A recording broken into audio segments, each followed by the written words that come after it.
Hey everyone! Today, I'm going to show you how to make delicious, crispy, gluten-free calamari at home. Whether you're gluten sensitive or just looking for a tasty treat, this recipe will hit the spot. First up, you'll need about a pound of squid. Where I live, I can't find fresh squid, so I buy frozen.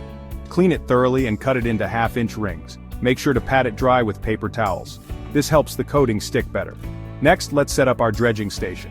In one bowl, mix a cup of gluten-free all-purpose flour, half a cup of cornmeal or rice flour, 1 teaspoon each of garlic powder and smoked paprika, half a teaspoon of salt, and a quarter teaspoon of black pepper.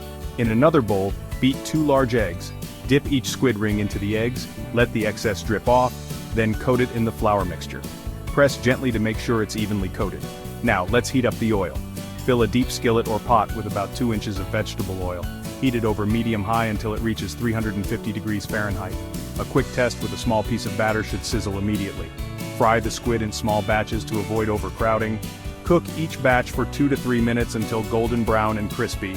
Use a slotted spoon to transfer them to a plate lined with paper towels to drain the excess oil. Serve your calamari right away with lemon wedges and your favorite gluten-free dipping sauce. Garlic aioli or marinara are great options. For extra crispiness, double dip the calamari in the egg and flour mixture. You can also try alternative flours like chickpea or almond flour. And if you're looking for a healthier option, bake the coated calamari at 400 degrees Fahrenheit for 15-20 minutes, flipping halfway through. Enjoy your gluten-free calamari. Don't forget to like and subscribe for more delicious recipes. Catch you next time.